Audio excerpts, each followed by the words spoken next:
What's up, guys? Welcome back to the channel. So we're going to take a look at using the Xbox Fullscreen Experience here on a couple of Windows handhelds, and my understanding is you can pretty much do this on any Windows handheld as long as you get into the Windows Insider program and go through all the steps. Now, it's important to remember this isn't official from Microsoft yet until the Asus devices in October that come out. So this is just something we're forcing to work on other handhelds, and anything could happen or go wrong here.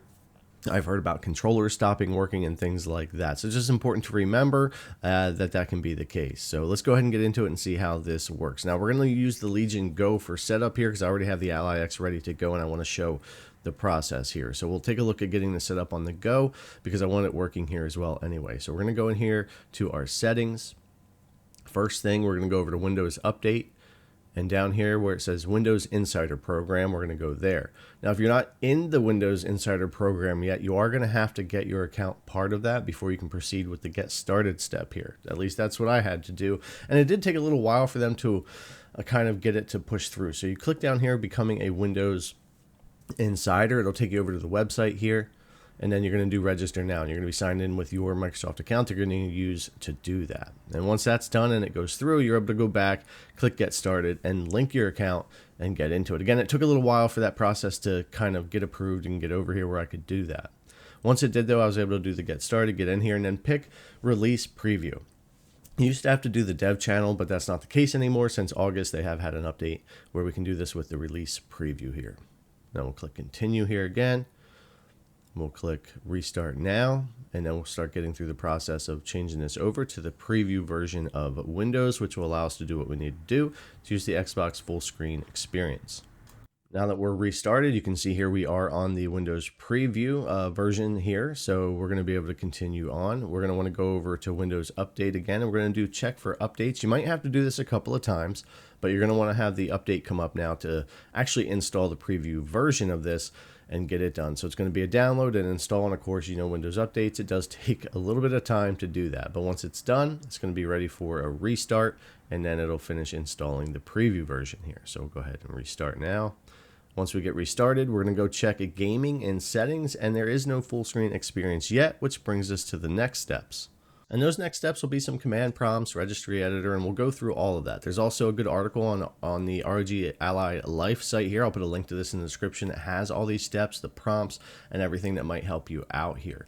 But what we're going to want to grab is the ViveTool from GitHub. So I'll also have a link to that in the description for you to help out as well. So we'll go over here, and the newest version at time of making this video is 0.3.4. And we're going to want to grab the Intel AMD version that we have here.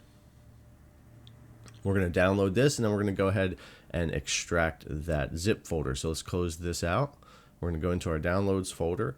And I'm actually going to make some changes too to make the command prompts easier for me. But let me go ahead and long press on here. We'll go ahead and extract right into downloads.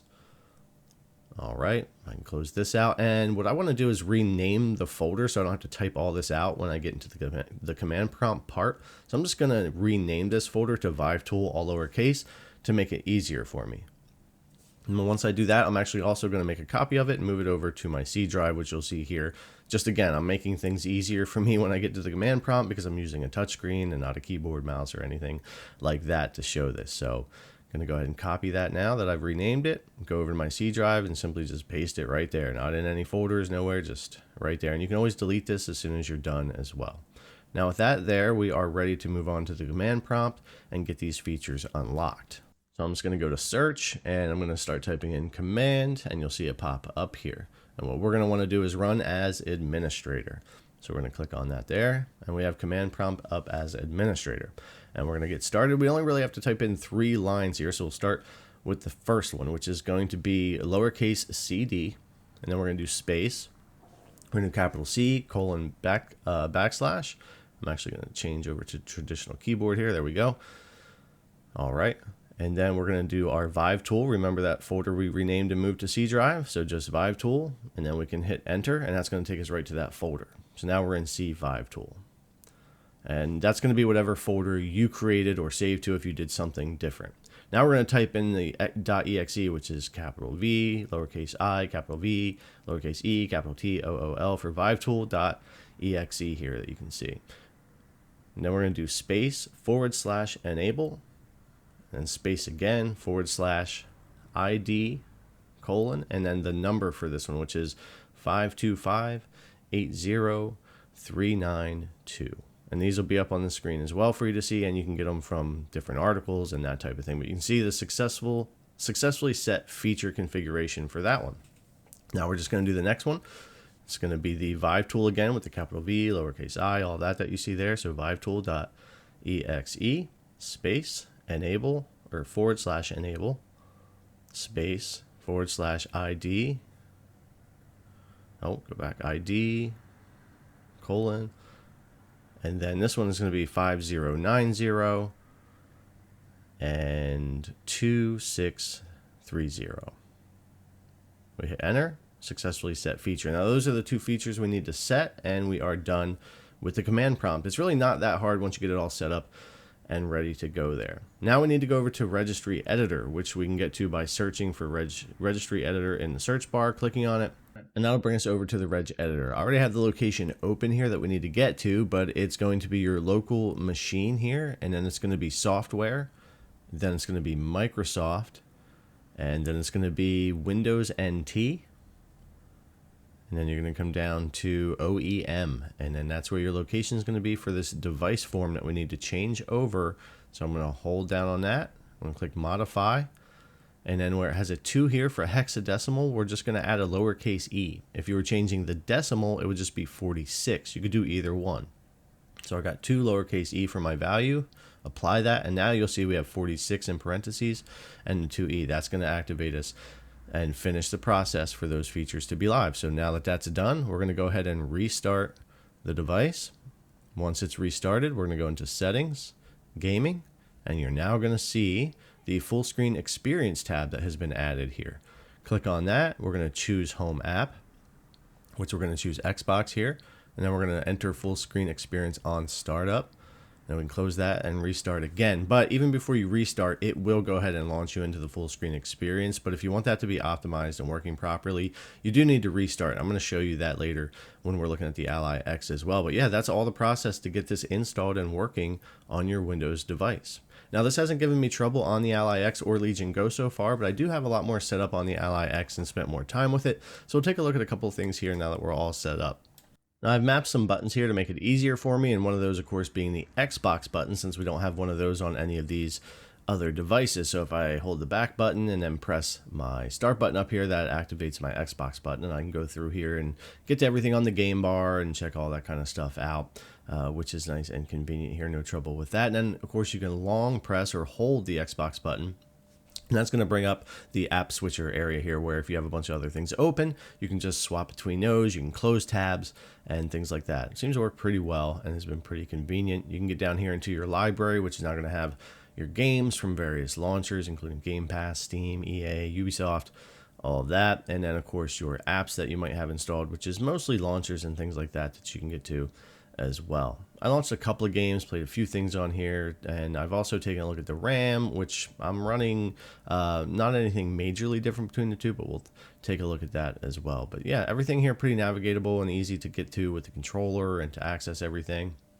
If I want to open up something like Steam, it's actually going to go ahead and take us right into Steam Big Picture mode from here. That was happening automatically, so it's kind of still easy to continue navigating and going through if you're not just opening a game directly and you're opening Steam. Again, I can hold down that Xbox button and swap around between the things I have open here. So again, I haven't had any major issues myself, but I'm only a couple 2-3 hours into kind of messing with this. I did have some bugs where if I would close Steam, it would just close Big Picture mode, and then I would have to go do that manually, but little things like that.